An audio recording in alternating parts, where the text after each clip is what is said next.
Good evening and welcome to episode 4 of our podcast show. Thanks for joining me, Brett and Lockie, again. There's much to discuss, non-stop football. Boys, how we been? Not too bad, thanks yourself. Yep, also good. Lockie? Yeah, I'm good. Finally, can do a podcast where we're not discussing a Leeds United defeat, which is great news. We'll get to that. But yeah, it wasn't a defeat. It was probably a fair result. Yeah, I mean, they didn't really look that dangerous. They had chances, but we also had some very good chances as well. So certainly not sulking about it. No, they don't score many, but they don't concede too many either. That save from Mendy, I'm not sure if it was going to hit the crossbar, but that effort from Tyler Roberts, did you see it? It was quality. Oh, the one that he tipped over, yeah, I did see it, yeah. He tips it and it hits the bar. So I'm not sure whether he got enough on it anyway, because it might have been hitting the bar. But what an effort. Tyler Roberts is actually looking a little bit more impressive over the last few games. We're just not taking our chances. And once again, the only time we can put it in the back of the net is when we're offside. As an all-round performance, I would have ripped your hand off to draw with them at the start of the game. I was actually sort of thinking we could nick it. It's just nice not to lose. Especially if you look at the form table, that would have been the banker of the weekend probably, apart from perhaps Leicester. Chelsea would get 3 points against us, but there you go. Leicester battered poor Blades. Not been a good week, is it, for them? But I'm not being funny, and I'm not saying this because he used to be our manager, but when you sign up Paul Heckingbottom to be your caretaker manager in the Premier League with that squad, what do you expect? I don't believe that has anything to do with it, if I'm honest. They're probably very demotivated anyway. I mean, as much as Chris Wilder liked to moan, I think they had a lot of respect for him. So, yeah, I think so. I think I said at the start, it's just very strange timing. If you're going to do it, you do it a month ago, not 4, 5, 6 games later, where you could have picked up a bit of momentum, and now you're massively under pressure. Maybe that is the reason why Heckingbottom has come in, because they're not expecting anything at all. But for me, the only reason any of the majority of those players would have a bit of fight left in them would be for Chris Wilder, and now that's just completely gone. So I can't see the very, very slim chance that they did have is now completely just not in the picture at all. And I think that the result and the performance just pretty much emulated what I just said in my eyes. I think if I was a Sheffield United fan, to which I've got a soft spot for him anyway, I'd be a bit concerned. I don't think Chris Wilder got sacked because of the results, because if that was the case, then it would have happened months ago. The reason he was sacked was it's been reported that they have multiple arguments over the last few months regarding next season. So obviously Sheffield United are going down. My understanding of the situation is that he wanted to invest, buy players, loan players, whereas the board didn't seem so keen to do so. So whether it's a case of the board are happy to sit on whatever parachute payments that they're going to receive from going down from the Premiership and make a bit of buck from it, and have no real ambition of investing to go and come straight back up, yeah, I'd be concerned. But do they need to invest to come back up? I think so. I mean, I remember from the last podcast we were saying that they could potentially do a Norwich, and with that squad, that would still probably be on the cards, I guess. But I mean, they spent a lot of money on Brewster, didn't they? Yeah, massive. He's not ready for the Premier League yet. Well, he might be ready for it, but he's not going to be scoring you 20 goals a season yet, is he?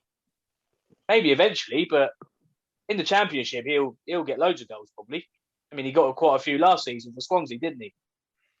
When he was on loan there. Different type of way of playing though, really. Yeah, but I think with the squad they've got, especially when the players come back from injury, unless they get snapped up by Premier League clubs, they should still be all right. But maybe they won't invest as much as Chris would have wanted them to. How many clubs are going to want their players? That's the thing. I mean, there's a few that I can think of off the top of my head. Sanderberg, for example, Lundstrom, maybe John Jack Fleck. O'Connell. Maybe, yeah, but he's been injured all season. Yeah, but like people will still want him because they saw what a good job he did last season. He can't really help injuries. I mean, it's a shame Oh he's no, been no, out. no. See what he could have done this year. I think they needed a miracle anyway. I think after the first couple of games, you sort of thought, this probably ain't going to be their season. And they've done, apart from beating Man United, they haven't really shown us any sort of real aspirations of getting out the drop zone. They've won 4 games this season. That's it. It's not enough, is it? No, not enough at all. And the table doesn't lie; they deserve to be where they are. Yep. Yeah, down the bottom's Oh. quite interesting. Each week seems to sort of swing slightly in one team's favour. So obviously Burnley getting a win, Brighton getting a win, Newcastle yet again not picking up any points. Yeah, I mean the bottom 2 are down, aren't they? And then it's a scrap for the last place between 3 or 4 teams. Do we think? Yeah, pretty much. Well, probably 3 teams. And 3 teams probably. Yeah. I mean, I remember we obviously last week didn't. Unfortunately, we had the errors, but we were discussing who we thought would go down. And I remember you saying you were picking Brighton, but that result at the weekend for me is why they won't go down, because they will pick up results in games like that. It's a huge 3 points, and to be fair, you look at Southampton's recent run of form. I know they beat Sheffield United, but you've got to be targeting that for a 3 points if you're in Brighton's position. And now this weekend they've got Newcastle in what is a huge game. Massive game. But if they get the 3 points, which I fully expect them to, then I think they'll be safe, and I think it'll be a 2-horse battle. Do we think Southampton could get dragged in? I'm not sure. You would say no, but current form doesn't lie. They're 7 behind. They're 7 ahead of Fulham, should I say? Yeah, but then we go back to that argument of where Newcastle getting the points from. Yeah, and that's the only reason why I think they probably won't go the rest of the season without getting a point. I mean, they got a draw against Chelsea. I mean, I know all the average clubs are doing that at the moment, but that's a great result. They'll be able to pick up points somewhere.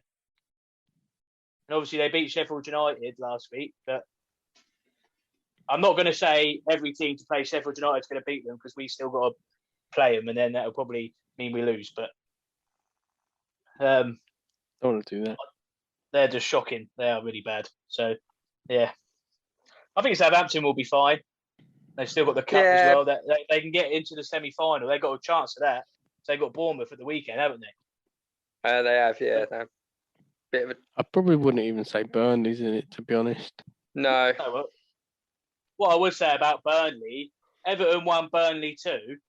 That is such an Everton result, isn't it? Did you watch the game?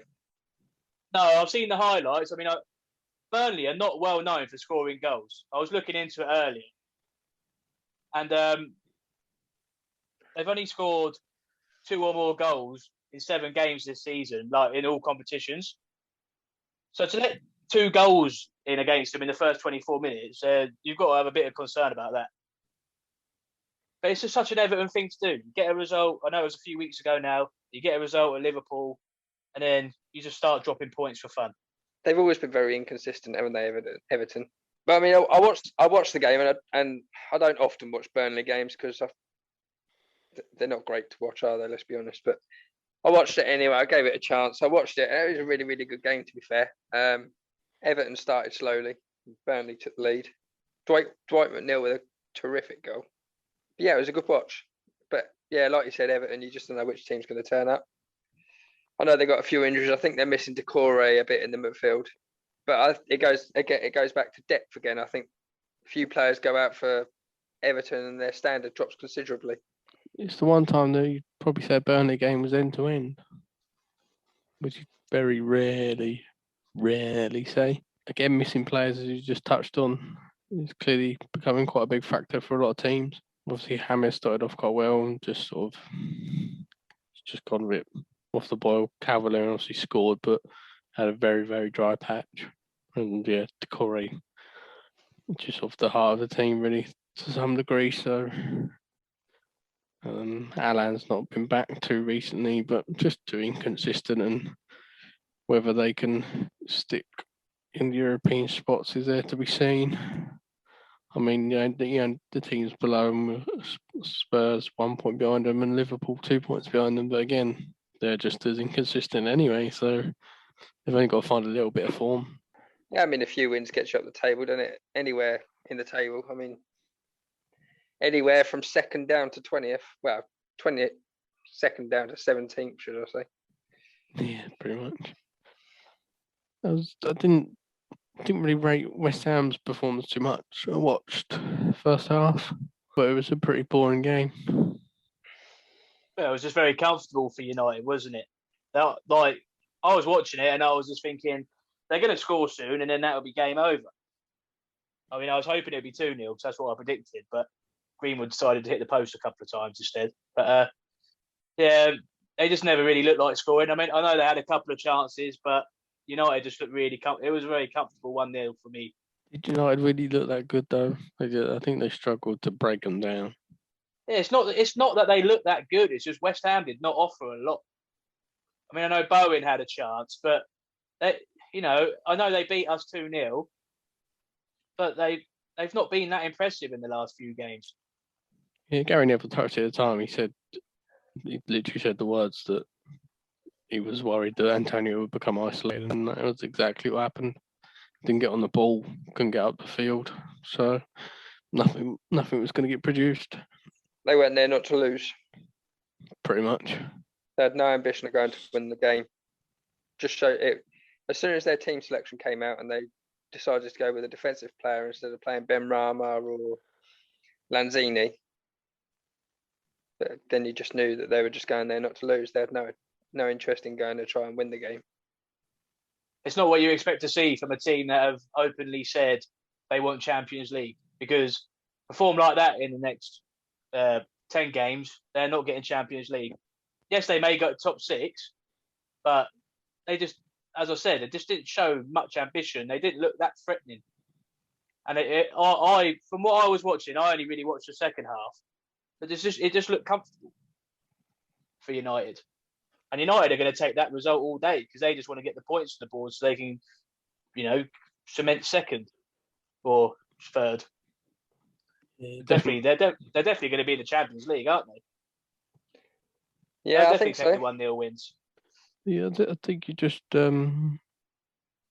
touched on Newcastle not picking up many points, but there was certainly late drama in that game. Well, do you know what? I turned it on for the last 10 minutes because I thought I'm not watching this because it's going to be 0-0 or Newcastle are going to lose, and I don't like watching Aston Villa win. I turn it on, and then I see a really unlucky goal in terms of the deflection, wrong foot in Dubravka and going in. And I thought, here we go. And then Newcastle just come to life. And Andy Carroll come on, and they look good. It was only for like the last 10 minutes or so, but I was so glad when they scored that header because from what I saw and from looking at the stats and everything, I think they deserve to get a point. And it's a huge point, massive point for them. Any point's a huge point, isn't it, at the moment for Newcastle? Yeah. Do you still share your opinion on Joelinton? Oh yeah, he's a joke. I mean, when I wasn't watching the game, I got a message from my Newcastle mate, and he said, "You were so right about Joelinton last week. He's just been 1-on-1 again and tried to pass." But I'm just wondering, is he a number 9 or is he more of a winger that was signed as a number 9 and had number 9 put on the back of his shirt? Not a chance he's a winger. I don't know what he is, to be honest, because he doesn't like shooting. He's shit. He played for Hoffenheim, went on loan to Austria, didn't do a lot, and then all of a sudden you're worth 40 million and you're the best thing Newcastle ever had. Well, I don't think so. In his defence, I don't think he's ever claimed that, and he didn't say he was a £40 million player. He's not up to the standards of the league, that's fair enough, but Newcastle are now going to have a massive trouble trying to offload him. Well, they're not going to offload him for anywhere near what they spent on him, are they? They might get 4 million from Chinese Super League or something. Well, I don't think he'd be anyone in the... Although maybe League One club might look at him, take him on loan or something. Well, Bielsa was after him. Not a chance. Any news on They're not- Bamford's injury? I I've think not he's seen all right. anything. Yeah, I think I he's think he all just right. had a dead leg. He Yeah, I needs to think be he's ready all for for his call up this week. He's going to be disappointed then, isn't he? Well, for Yeah, Northern he Ireland. can't be injured for his England call up. I think that might get lost in the post. Oh, probably. Don't know what Gareth's thinking, mate. I mean, why would you call up Harry Kane when you could have Patrick Bamford up top? You just wouldn't do it, would you? No comment. I mean, name a better striker at holding the ball up and then Hang on, fluffing his this, lines in the Premier League. are we talking about the same Patrick Bamford that's scored 1 goal in 6 games? Yeah, that guy. And he keeps fluffing his lines. That's what I'm saying. All right. And I mean, like at the start of the season, and he was slotting for fun, and now he's fluffing his lines. Gareth goes on form, so Well, you know, you should be looking at him. 2 and 8, 3 and 10 is not bad. But then he goes another. Yeah. The whole team's gone missing though in terms of scoring goals, so it's not just him. Yeah, he haven't won many in the last 6. No. And you've got Liverpool, City, and Man United to come in the next handful of games. Oh yeah, we'll lose them as well. But you say about us losing all these games, and it's true. But if you actually look at the stats, we're creating chances. We're having more possession, creating more chances, but just not putting them away. And that's why we're losing the games, because other teams are taking the chances. It's not because we're not in the games. The only 2 games we haven't had more shots or possession than the opponents is Arsenal and Chelsea. The other games we've lost, we've had more chances, more possession. Just can only score when the whistle's going to blow for an offside or the ball goes out of play. We have dropped big time. But yeah, one of the sides of football always sort of speaks volumes, because literally, as we all say, if you can't put it in a net, then you can't expect to win. So, one of those. Brett, did you enjoy the North London derby? Of course I enjoyed the North London derby. Well, I didn't enjoy it when we went 1-0 down. I thought, here we go again. It was just I just thought it was going to be a typical bloody Jose Mourinho job on us. 1 shot, 1 goal, and they win. Despite us having all of the ball, all of the chances. But no, we managed to turn it around. Thankfully. Good old Martin Odegaard. You've been impressed, haven't you? Yeah, I have. Yeah, I think he's just a bit of quality that we were missing first half of the season. I know we had Mr. Ozil that was just training, but he was never going to come back, and we needed someone in there. I mean, give credit to Smith Rowe; he did a good job, and he was excellent again on Sunday. He's been moved out wide. Yeah, Odegaard, he's just got that extra bit of quality, vision, knows when to pick a pass, and now he's starting to add goals to his game as well, which is good. I definitely agree with you when you said when it went 1-0 out of absolute nowhere, it was going to be exactly the same as the game at the start of the season, where you dominated the ball, possession, whatever, and lost 2-0. I thought, here we go again. But you got that goal just before half time, and if you hadn't have got that, would they have been able to hold on? Possibly, but I think that probably gave you the confidence that you needed to come out and just do the same as you were in the first half. And you definitely deserved the win. But how many Arsenal fans got to celebrate 3 goals yesterday? Oh, just you, Liam. Just me. I had my half and half scarf. I was going to say, I'm sure he had his half and half scarf out. So I've just folded that over and got the red side out in a minute. Yeah, convenient. I just want to say, North London is red again after earlier on in the season, which is great news for you two. It is. And Lamella, great finish. Not going to take it away from him.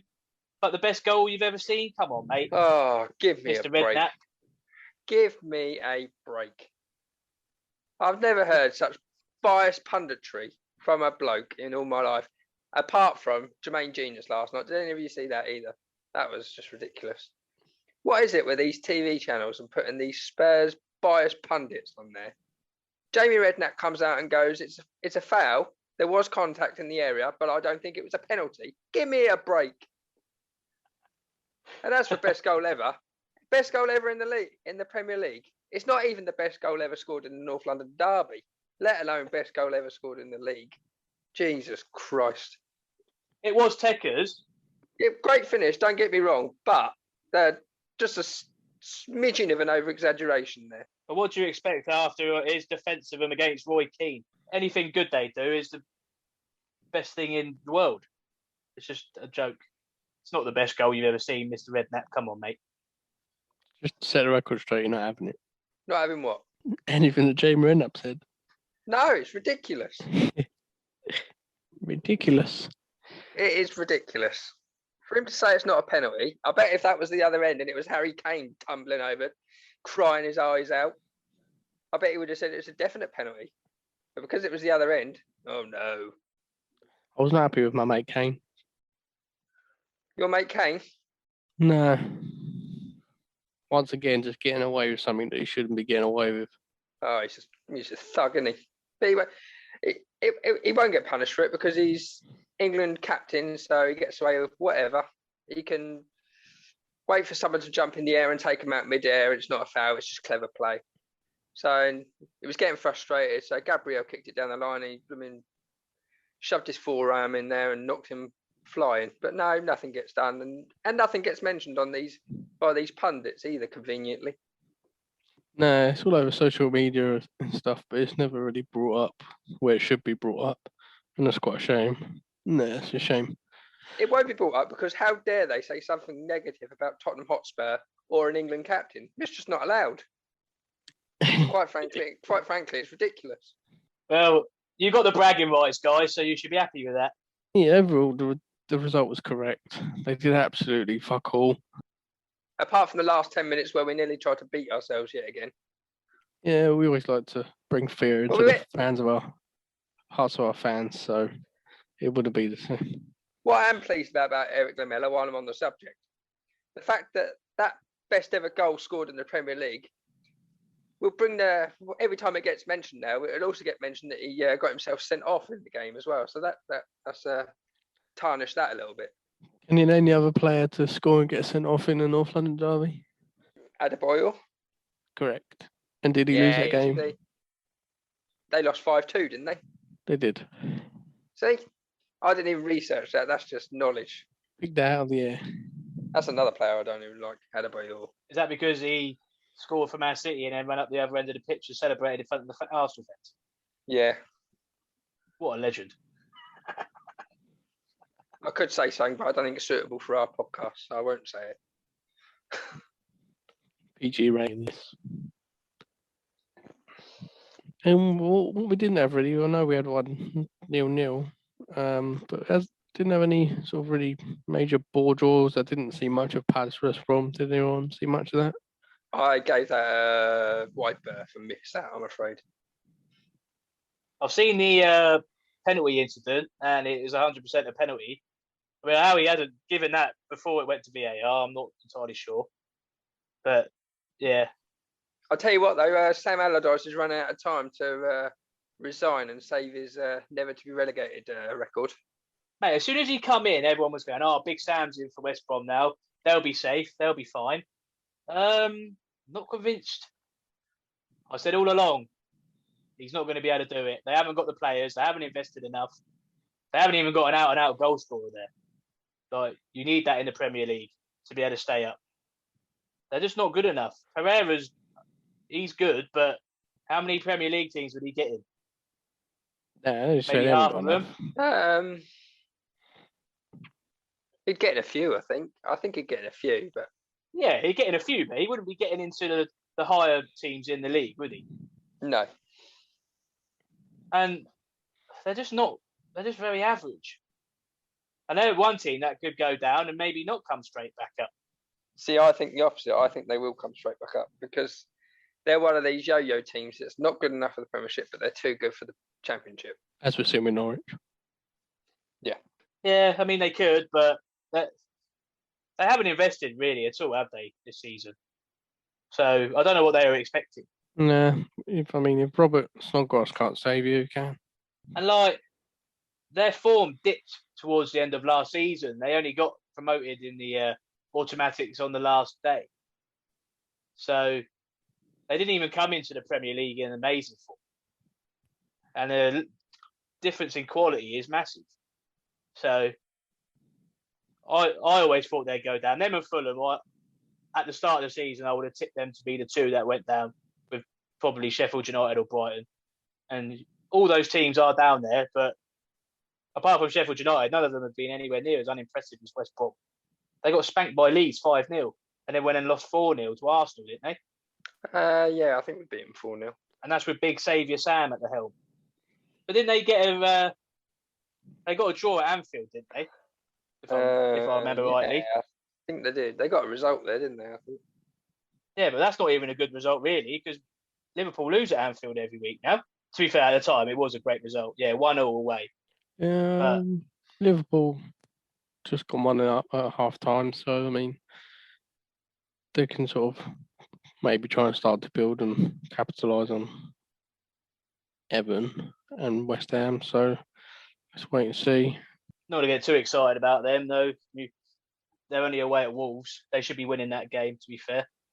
Yeah, but I think still 45 minutes to go. So yeah, we said Wolves have been very poor this season as well, to be fair. Yeah, but the last game we haven't discussed was the Man City game. I mean, when a team's going to learn that John Stones scores goals, he just does it, doesn't he? He loves a goal nowadays. Yeah, and even Sergio Aguero and Jesus played together up top, and they both scored. That must be good for Man City fans to see. Absolute pep rotation. Well, as we've already said, they've got the squad to do it. Strength in depth. This season, I think, if we could go back to August and predict what was going to happen because of September, when the season started, the amount of games, the squad depth and the quality, and you have to account for injuries. We probably all would have said Man City should win the league, but obviously Liverpool's performance from last season stopped people from saying that because they were that good last season. But just shows they've had too many injuries. But Man City, once again, quality. Just never looked in doubt. I mean, Fulham put up a bit of a fight in the first half, went in 0-0, but as soon as Man City scored, they just found them out. 15 minutes later, it's 3-0. Yeah, they'll win a good few trophies this year, more than the Premier League. It'd be nice to see them do it in the Champions League. Well, you're allowed to say that. I think that's it. Our best hope of the Champions League coming back to England. He's allowed to say that. Yeah. Yeah. Why can't I say that? Man City ain't their greatest rivals or our greatest rivals. No, a lot of people get stick for wanting teams to go far. I don't know. Man City are not a rival of Leeds. They're in a They're in a different stratosphere to us. So if that's what you're hinting at. No, not at all. I'm allowed to say what I think, and I think they've got a huge chance. Oh yeah, as I just said, they'll win more than the Premier League this year for sure. If they can, they probably don't even need to avoid Bayern and PSG. To be honest, let's be honest. They'll be that would be a good game, wouldn't it? I think Bayern and City. Yeah, I think PSG would be a slightly different game. I'd expect them to beat PSG over 2 legs. I tend to agree. And with Bayern, their inconsistencies. I mean, I've never seen a team who are so much different in the second half than the first half. Because they seem to just like going behind in the first half, maybe 1 or 2 goals, and then turn it around and win in the second. It's happened multiple times this season. But PSG lost at the weekend, didn't they?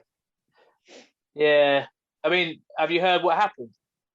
To Di Maria, yeah. He got subbed off because someone broke into his house, and then they went on to lose the game. It's mental, isn't it? It's just a saddos out there in life, isn't it? Taking advantage of poor families that sat around. Yeah, but you don't blame all these players for getting up on social media, buying 20 grand dogs to keep their family safe. Even security, just general security. Like, you don't blame them at all, really. Nope. At the end of the day, it's not their fault they're getting paid so much. Not going to say no. Absolutely not. But yeah, going back to Man City, I know they had the blip against Man United, which we discussed last week. but they've just bounced straight back with the 5-2 win in the week. No, they let a couple of goals in, but just outscored Southampton, didn't they? And another convincing win this weekend. I feel like they'll beat Everton this weekend in the FA Cup. It'd be a bit of a shock if they get knocked out of that, wouldn't it? I think the quadruple, it's a possibility, but it's very difficult. But if anyone's got the squad depth to do it, it is them. Yeah, they'll go 1-0 up. Then they'll take players off and be ready for FA Cup. They don't even need to do that, really. How many do we think they'll win?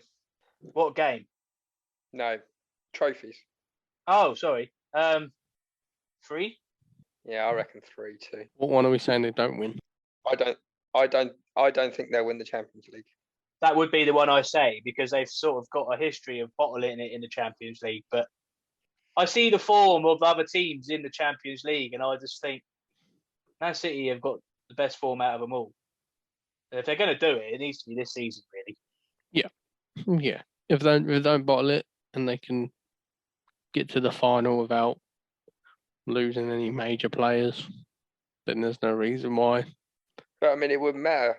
They were that Gundogan and De Bruyne at the weekend, and they still cruised it. Yeah, but that's against Fulham. That's not against Bayern. No, but what I was getting at is they can afford a few injuries. Yeah, but what I'm saying is if they avoid those injuries, then they can go far. Obviously, you don't want those injuries in the Champions League final. Oh, yeah. I'll be interested to see how they get on against, if they get drawn against another English team. Because last time they got drawn in against an English team, they over 2 legs, they got knocked out, didn't they? So we'll see. Times have changed. I'd like to see him do the quadruple. But there you go, we'll see. They're definitely going to win the Premier League, that's for certain. I mean, how many more points do they need to win that? They've already got 71 points, haven't they? So it was 4 or 5 games. Yeah. I mean, teams have got games in hand on them, but It's not going to be anything, really. no. They'd have to lose all 8 games. I mean, they've got Leeds in that 8 games, so that's one defeat. But, some of the other games they've got, just don't see them losing, to be honest. Is that the Etihad? It is. We've already taken a 1 point off them this season. If you said to me at the start of the season, we'd get a point against Man City over 2 games, I would have said, all right, sweet. So I'm going to watch it and enjoy it. We'll remember that on the day. Won't get too upset when they absolutely spank us. You've been steaming a bit recently about Leeds' performances. Who, me? Hmm. It's frustrating to watch, mate, because when you create chances and then you can't score, and the games you're losing, you think we could have easily got a draw out of that or a win. I think the Wolves one was the worst for me, but that's only because of how the goal was scored, which we don't need to repeat. Yeah, it's rather unfortunate. Would you like to introduce us to your legend of the week? Yes, thank you, Liam. That time of the week again, Leeds United legend. Now, a bit gutted as last week, I had it all, the cameo sorted. I had request for Chris Wood to be my Leeds legend of the week because he scored an absolute worldie against Arsenal. But unfortunately, there are more candidates than him that have to be considered when I do this. And this week, we're going to talk about Lucas Radebe. Lucas signed from Kaiser Chiefs in 1994 and would spend the rest of his career with us. It took him a few seasons to become a regular, but when he did start to become a regular, he was a success. He made 201 Premier League appearances for Leeds and become the club captain in 1998. And that season, we qualified for the UEFA Cup. And the following season, we qualified for the Champions League. He had the chance to leave us for Man United, AC Milan and Roma, but turned them down as he wanted to stay at Leeds. Unfortunately, in the 2000 and 2001 season, he suffered knee and ankle injuries and found it difficult to regain his place in the team. But he still stuck about and fought for his place until he retired. And one of my fondest memories of Lucas Radebe was against Man United in 1996. John Lukic had been dropped from the team for poor performances, and Mark Beanie got himself sent off in the 17th minute. You may be thinking, what has this got to do with Lucas? They're goalkeepers. Well, we had no sub-goalkeeper, so Radebe was given the gloves and had a great performance between the sticks. He only conceded once in a narrow 1-0 defeat. But the fact he was willing to take the reins and give it his all in goal spoke volumes about the man. Nelson Mandela quoted, this is my hero of Lucas Radebe. And I believe all Leeds fans felt the same. Lucas Radebe is truly a Leeds legend. Lucas Radebe bleeds Leeds. And that is it. That is the man, the legend, Lucas Radebe. I was out litter picking this week with one of our listeners, and he said, a good Leeds legend for you to talk about would be Lucas Radebe. And I was thinking, well, I'm not going to spoil it, but I've already done it. That man, what a legend. Very nice indeed. Good one this week, Lockie. Well, we've got to talk about people that really had a true passion for being a Leeds United player. And this man, he's come from South Africa. No one really knew who he was. Signs for Leeds, and then he spends the next 11 seasons with us. I mean, one thing about him is he didn't score goals. I think he scored like 5 goals in his career, but centre-halves didn't score as many goals back then as they do now. But the performances he put in... Sorry? How many did he stop, though? Yeah, exactly. Loads. He was so good. And like we got to UEFA Cup semi-final, Champions League semi-final, and he was part of the squad for that. And he was part of us going from a mid-table Premier League team to challenging for these European spots. And obviously he was very respected because he became club captain. South African wizard. He was. Nelson Mandela said he was his hero. That says a lot about the man. Says an awful lot. Oh, really? Nice. How did he do for South Africa? Did he? He went to a couple of World Cups with them. Did he? I think he even scored a couple of goals for them at the World Cup. One of them. Yeah, you're right. Yeah, he scored 2. 1997. In 2 goals. 1997 Confederations Cup against Uruguay, and in the World Cup against Spain. There you go. He scores against the best of them. Also won league titles for Kaiser Chiefs. 1989, 91, 92. Won the African Cup of Nations in 96. And most importantly, he showed his passion and commitment for the cause at Ellen Road. And for that, he will always be a Leeds legend. Is he still with the club now? No, I think he done a bit with Josh Warrington, didn't he? He come out with Josh Warrington. Yeah. And Josh Warrington's a massive Leeds fan. Oh God, he'll be next. No, he's not. We're doing footballers, mate. How's his chin? Probably still on the floor wherever he left it. Top guy. I mean, he tried to stay with us after we got relegated. I mean, when the players started getting sold, he was still around. He weren't going anywhere. He wanted to try and rescue the club from its demise. Unfortunately, that wasn't possible, and no one could have stopped that. But he was definitely an absolute hero. And I used to remember watching him and thinking, what a player. One day, I'm going to discuss him in my podcast. And now you have. Yep. Here you are today, the late, great, big man. Lucas Radebe. Lucas Radebe. I'm surprised they haven't made a statue out for him yet. Oh, you need to do more than... I think you just score at least 1 goal. Yeah, I guess. That's probably why. Should we move on to the next feature?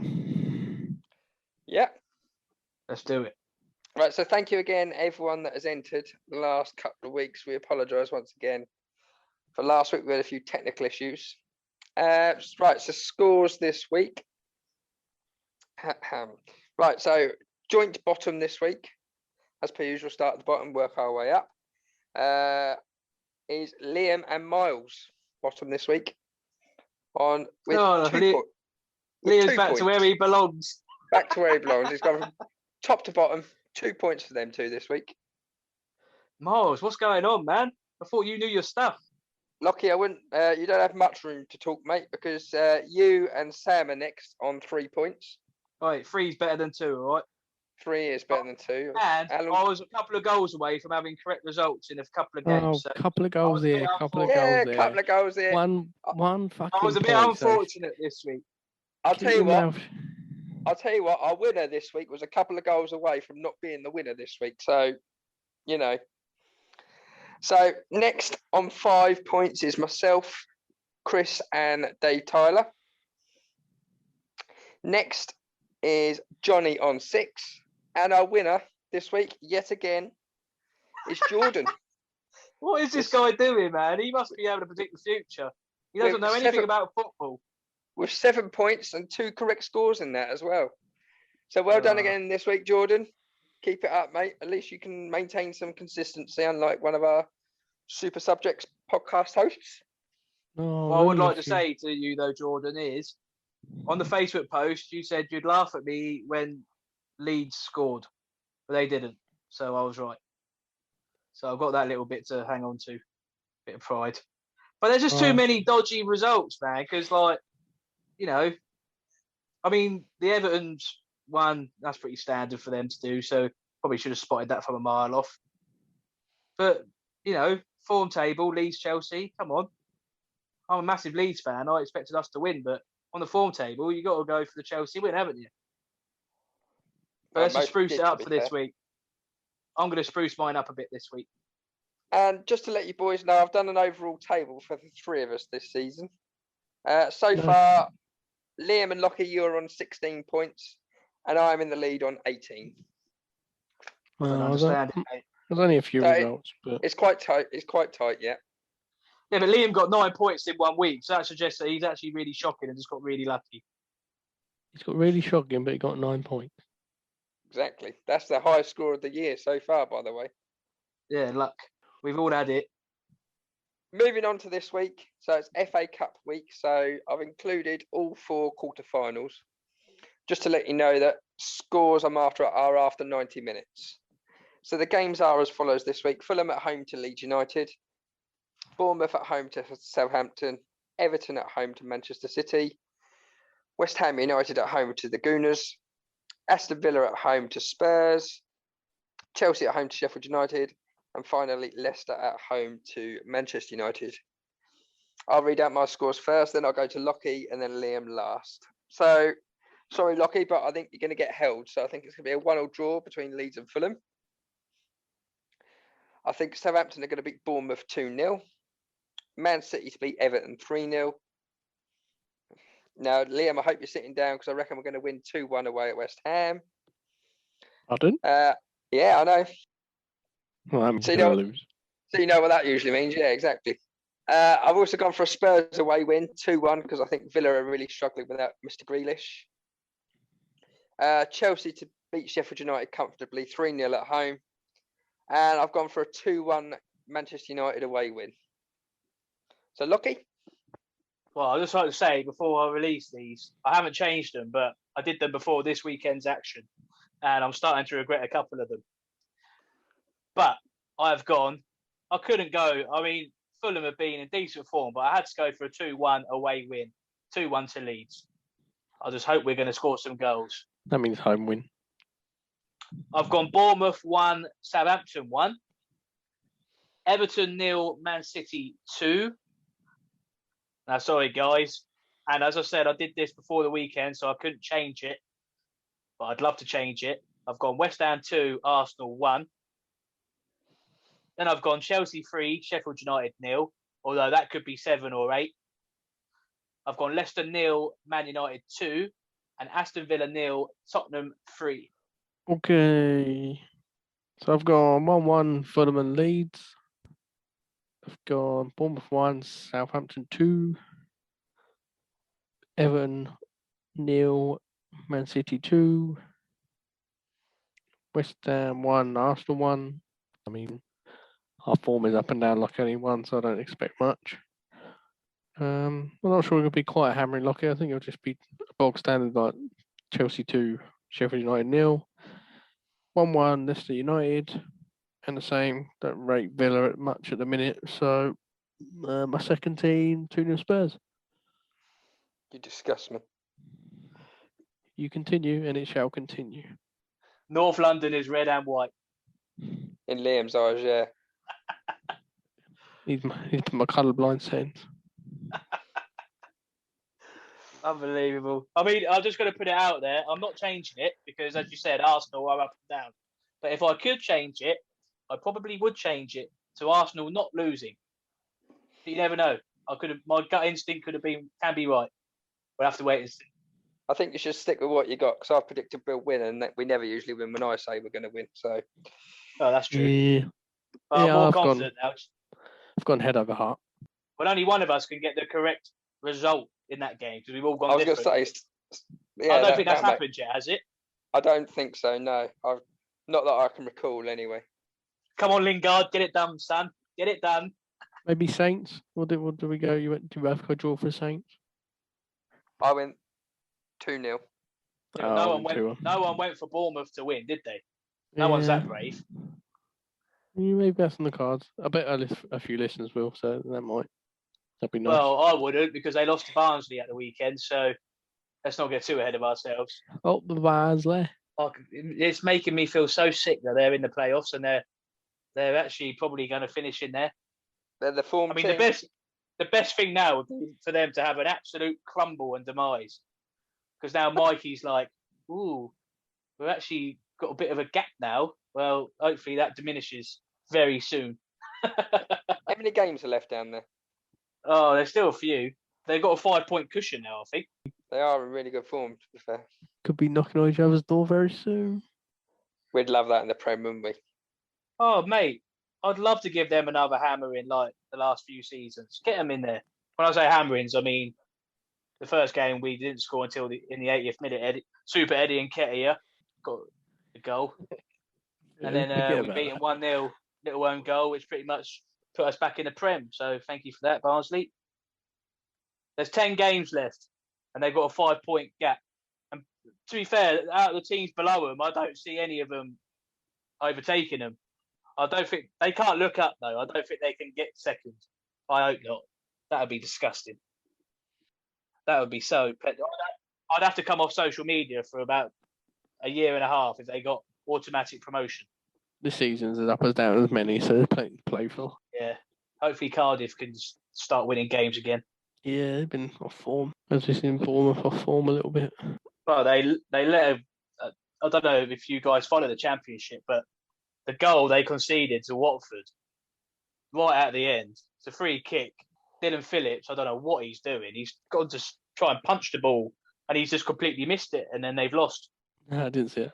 Watford can stay down there for as long as they like. Yeah, but they're in second at the moment. Yeah, I know. Swansea keep getting like late penalties. I mean, this weekend they didn't, but the last couple of games before that, they had 2 penalties with pretty much the last kick of the games to win their games. So who knows? It'd be Watford or it's out of them 4, I think. Brentford, Watford or Swansea. Out of them 3 to join Norwich, but we'll see. I think I'd quite like Brentford to come up. Oh, you'd love to see it, wouldn't you? Yeah, someone different. They've never been in the Premier League before or anywhere near it, have they? Yeah, I'd quite like to go to the new stadium. They've been close a couple of times as well, haven't they? Yeah. They've had a couple of playoff heartbreaks. Like last season, they lost in the final to Fulham, didn't they? I don't think they keep Tony, though, as they go up. Oh, he's been linked with us, but I'm not sure if we're going to sign him. I think I've seen links with him to us as well. Yeah, I've seen that. It's one of them moves. He just needs to wait. There's no rush. The guy's got the world at his feet at the minute. He's scoring goals for fun. So don't rush it. Have any of you ever seen the goal he scored against Dover Athletic in the FA Cup? I believe I have. If you haven't, have a look. It is unbelievable. The guy has talent. And he will be a Premier League striker next season. I don't think he can stay at Brentford. I don't want him to move just yet. Even if they come up. I'd like to think he'd like to stay as well. Yeah, I think he'd like to stay, but that team, they need to do it this season because they were so close last season. I mean, how many games did they win in a row and then they bottled it right at the end when they had it in their own hands? Not sure a Leeds United fan could be talking about teams bottling it in the Championship. Hey, hang on a second, right? That was in the past. Last season, we done the business. We won the league by miles, right? So we don't talk about that anymore. No, it weren't thanks to COVID. It was thanks to skill and Marcelo Bielsa being an absolute genius. Karen Carney had a point. No, she didn't. We're not going into her. Yeah, I'll back her up. I back her up too. That's because your knowledge is pathetic. Oh, yeah. You can't say it was because of COVID when we won 5 games on the bounce before it got called off. You just can't say it. If it wasn't for Pablo Hernandez. Oh, he did score that goal against Swansea that maybe ran around my house. And by the way, I was right about him too. What about him? Well, I said to you last season that if you got promoted, he would do absolutely nothing in the Premiership, and I've been proven right. Well, he's too slow. So I was right. He can still pick out a pass though. He's still assisted. So my knowledge isn't pathetic. It is when you're saying things like that about COVID. You watching Champions League this week? Did I watch it? Are you going to watch it? Yeah, I'm going to watch it. I mean, I watched Barcelona versus PSG, and how Barcelona didn't win that game, only they will know. What about, actually, we have a mention for Porto as well. What a performance that was. Oh, so pleased they went through. I mean, do you know what? I am pleased because they deserved it, but I think, how can away goals count in injury time? I think that's a bit harsh. I think that gives a massive advantage to the away team. Because then Juventus had to go and score twice more. And to be fair, the game was tied after 90 and it was tied after extra time. But because of that extra goal, away goal, you get punished for it. Do you think that's fair? It's the rules, isn't it? Yeah, but I think that rule, that is so biased to the away team, especially when there's no fans. When there's fans, obviously that's like an extra man, isn't it? But there's no fans at the moment. Juventus should have wrapped it up before then anyway, so it's their own fault. But I just think that rule's a bit harsh. This week, we're going to get to hopefully see our mate Giroud, aren't we? Hopefully, he can bring us another beautiful goal. They're in a commanding position, aren't they? But I'd like to see Atletico make more of a go of it this time. Well, they're going to have to if they have any ambition to get through. I see Atlanta putting off a result at the Bernabeu. Well, it didn't help last time. They went down to 10 men, didn't they? They still Quite nearly held early on, wasn't it? Yeah, they still nearly held on. They're a good team, so that is definitely possible. I'd love to see them get through, knock out Real Madrid. That'd be great, wouldn't it? They won on Friday, lost narrowly to Inter 1-0, and they actually beat Napoli. Well, I know not great in a minute, but that was back in Feb. So, yeah, I mean, it's only 1-0, so it could take it extra time. Madrid are nothing special at the minute. No, although they are closing the gap at top of the Spanish league. Yeah, see that. Did Atletico lose at the weekend? I think They drew, I think. Oh, they drew. Or did they? Yeah, they drew 0-0. Oh, yeah, yeah. Barca 3-1 up at the moment. No surprise. So yeah, that gap there. Atletico were about 4 points clear with 2 games in hand.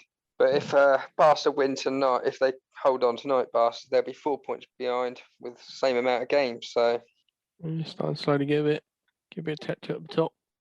The one thing I would say about Atalanta, just while we're still on that game, they do score goals. So if I was Real Madrid, I wouldn't be hoping to keep them out because they will score. They are prolific goal scorers, the old Atlanta. So that I sort of might watch that over the Man City game because I think the Man City game's done and dusted. I know it's only 2-0, but it's a bit of a dead rubber, isn't it? Yeah. Yeah, and you could say the same for the Bayern game on the Wednesday. Yeah, that's a shame. I like Lazio, but they're obviously nowhere near good enough to compete with the best teams in Europe, are they? Right. Yeah, not Champions League, are they? No. So I think I'll be watching the old Chelsea game on the Wednesday. Watch Giroud doing maybe an overhead, maybe do like a scissor kick this time. And then Leeds Friday. Yep, I'll be watching that. When's the FA Cup games on this weekend? I haven't. It's 2 Saturday, 2 Sunday. Okay. There's plenty of football this week, that's for sure. But also on Thursday, we got the old Patrick Bamford's first call up for the England squad, didn't we? Oh, no, sorry. No, that's not true. He's just announcing 23 players to play in the friendlies. I don't think it will be Patrick Bamford. I'd love to see it, though. Just his little name on there. Patrick Bamford earns first call up. I'd love that headline. There's no chance of it, though. Who would you guys like to see? Is there anyone you'd like to see get called up this week? I mean, Jude Bellingham got left out of the under-21 squad, so is he in for a call-up? I'm guessing that's probably the plan. Because you'd have to think he'd be in the under-21s, wouldn't you? Yeah, I'm assuming that Grealish won't get called up because of his injury. No, that's it. And, like, is Pickford still going to be injured, or is he going to be okay by then? I think he'll be injured, won't he? I think I read that he's got the same injury he had a little while back, and he missed a few games, so he probably will be injured, which would be great for Henderson and Pope to have a chance, wouldn't it? Yeah, I'd quite like Nick Pope to carry on. I think he will. And they'll probably share a game each. Is it 2 games that they've got? 3. 3. Yeah, it'd be 3 games, wouldn't it? Fair enough. I think Reece James has also left out. He'd probably be going, wouldn't he? What, along with the other 20 right backs? Oh yeah. I assume Kyle Walker's probably going to go and not play because I don't know. But then what's the point? I would like to see some different names in there for friendlies. Is it friendlies or is it World Cup qualifiers? No, they're not. They're World Cup qualifiers. All three All of them. three Oh, of them. okay. I mean, the quality of opponent is San Marino, Albania, and then Poland. So, Oh, okay. but still, I suppose you've got to beat them. Well, Poland might be able to give us a game. I'd expect us to win that game, but they're going to be the hardest opposition, aren't they? I mean, in our group, we've got Andorra and San Marino in our group, so we should be expecting one-way goal fests in them games. These qualifying groups are a waste of time, if you ask me. Yeah, but they've got to make it fair, haven't they, to give other countries a chance.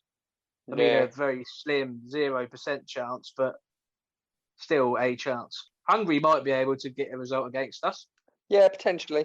I know the Nations League gets a lot of slack and it's a waste of time, but I do quite like the way that they do their groups, though. Because there's quality. You're playing quality all the time if you're in the top leagues like England. Well, yeah, you're playing your level, aren't you, really? Yeah. And it was great because I went to a Nations League game against Croatia and we beat them 2-1. It was amazing. Did it feel like a real game or did it feel like a friendly? It was a bit strange. It felt like a friendly, but you could tell how buzzing everyone was when we took the lead. Yeah. So I remember rightly, we went 1-0 down and then turned it round. I should imagine it's going to be nothing like the Euros will be when we get to go there. It had a friendly feel to it. Yeah. Like, I think if we had lost, we would have been annoyed that England lost, but not like as devastated as you are when you lose to Iceland in the last 16 or whatever. Don't remind yourself of that. That was the single most embarrassing moment of your life. It was for England as a whole. No, as for, football. no, no, for you. For you, Stephen Lockwood, personally. Yeah. Yeah, so I feel like Jude Bellingham probably going to be in the squad. I think we touched on Jude. What? Was there a bit of a change of subject there? No, I want to talk about who we're going to have in the squad. Anyway, okay. Yeah. That's Is Matty Target going to be in? I mean, it looks like Greenwood's lost his place. Well, I mean, his Target's starting right wing now, then. Who? You said Greenwood. No, I'm just saying, like, no, they're not obviously not the same position. I'm just saying, he's still a member of the squad, isn't he? Well, we don't know until it's announced. I don't think it'll go Chilwell. Obviously, sure, we'll go. That'll be it. And Saka will go, but obviously with the intention. I'd rather he didn't play left back, but let's wait and see. But he's not going to get probably a chance at the other end. He might do. I don't know. I can't see it, but he might do. I feel like Calvin Phillips might lose his place. Yeah, he's got hamstring, and he. I don't think Saka will go. Yeah, because he's injured. Yeah, that's true. You said about Grealish and Saka. It worries me slightly because I don't want to see Dyer. I don't want to see Lingard. I don't want to see Ali. So why? Yeah. They're your players. So I don't want to. I want Bellingham to go if that's the case. I want Foden to go and Foden to play. I don't want to see him just sat there and playing 20 minutes against San Marino and don't see him elsewhere. So I'd like to see Ward-Prowse giving a go as well. Yeah, I agree with that. yeah, Like, his set pieces are quality. So, yeah. If he was in that squad, would there be anyone better at free kicks than him? Probably No. not. And he could take a penalty. I saw his penalty the other game. That was decent. Yeah, good pen, wasn't it? Yeah, I'm not against Mings maybe getting a full game in replace of one of the others. Cody? He'll probably go, but again, it depends on what formation we play. 5 at the back. Well, yeah, that's not what any of us want, I'd hope. But it's difficult because you want him to play a team that he's going to be wanting to play for the Euros. But then again, when you're playing San Marino, you've got to look at your options, haven't you? And I hope he doesn't play 5 at the back with 2 defensive midfielders against San Marino because I'll be concerned. You also got Trippier as well. He'll be in the squad because he can play a number of positions. Michael Keane also, Wan-Bissaka. There's so many right backs. We could be here all day talking about them. I saw someone mention Curtis Jones.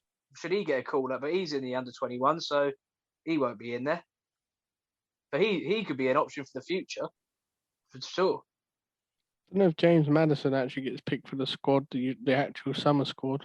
But he won't be in this squad, will he? Because he's still That injured is as well. injured, yeah.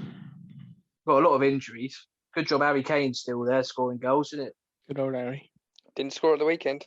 No, and he didn't really look like scoring apart from the offside goal he scored.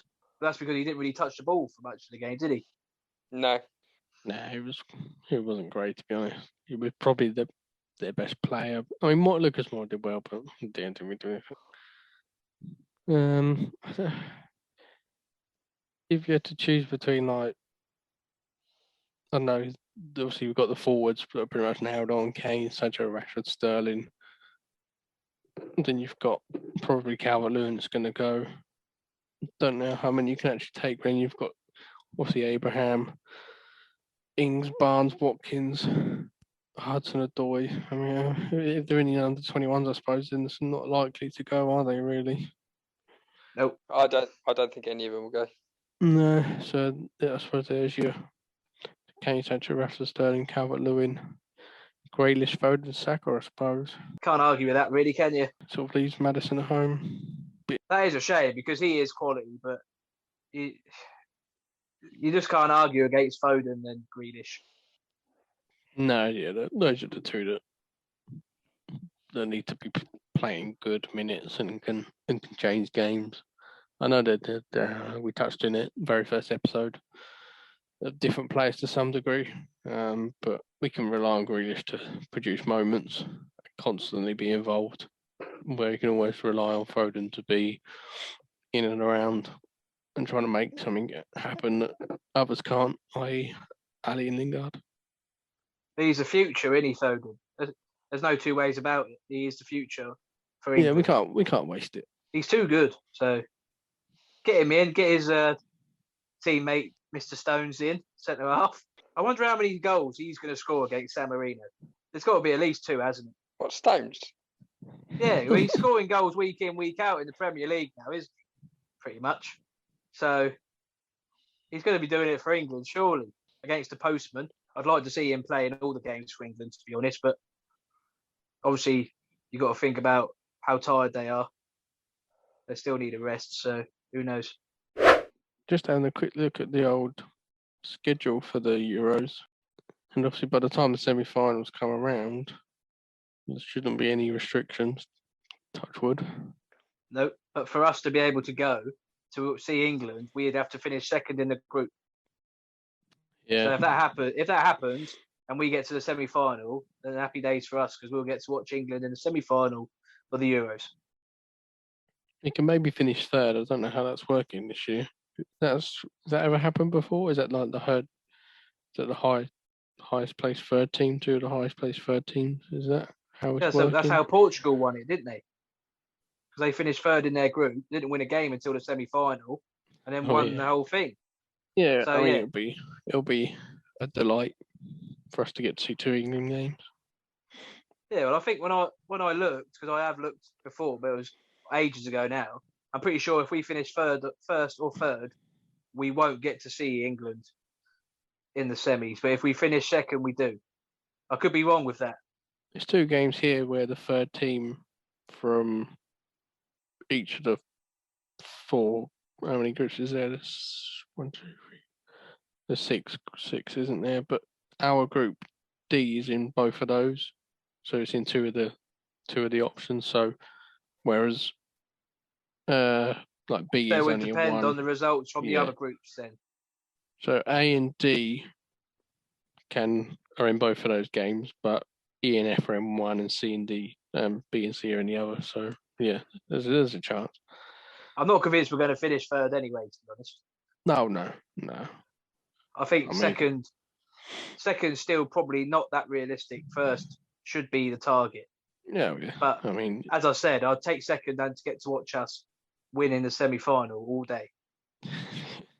It's one of those we get an easier route if we finish second as well, isn't it? Yeah, we do, yeah. Because if we finish top, we get the group of death, which is Portugal, France, and Spain, isn't it? Portugal, France, and Germany, sorry. Germany, yeah. Yeah. Well, Gareth loves that as well. He'd love to take the easy route. He's not going to get away with playing 7 defenders against one of them 3. True. As long as we get to go to Croatia, that'd be nice. Well, fingers crossed, mate. And then we We will got Scotland game that Friday after. That's on the 18th, isn't it? 8 o'clock. And then on the 22nd, we've got Czech Republic. Yeah. And I'm in London at Stag Do. Is it not? Is that a changed stag do? Or? Yeah, it's in London, though. It's changed London, to right? London. It was in Budapest, but now we're going to London. So we're going to be there when England are playing. So the atmosphere is going to be nuts. Nice. Nice. Well, I think should we call it a wrap, guys? Yeah. Sounds good to me. No worries. Yeah, some good insight again, and football on constantly. So keep up the good work, and we will crack on again next time. We're going to have Thank you, plenty everyone. to talk about next week. We have loads of Friday. Premier League, FA Cup games, and Gareth England selection to discuss next week. Yeah, sounds like looking forward to that. I'm excited, mate. Can't wait. Come on, Patrick. Get in there, son. Well, I hope everyone can be as optimistic and enthusiastic. Thanks for listening, guys. Continue to get involved. Continue to follow us, support us. Give us banter. We don't mind. But most of all, we just like you to be there and be involved. So thank you very much. Cheers, See you guys. next week.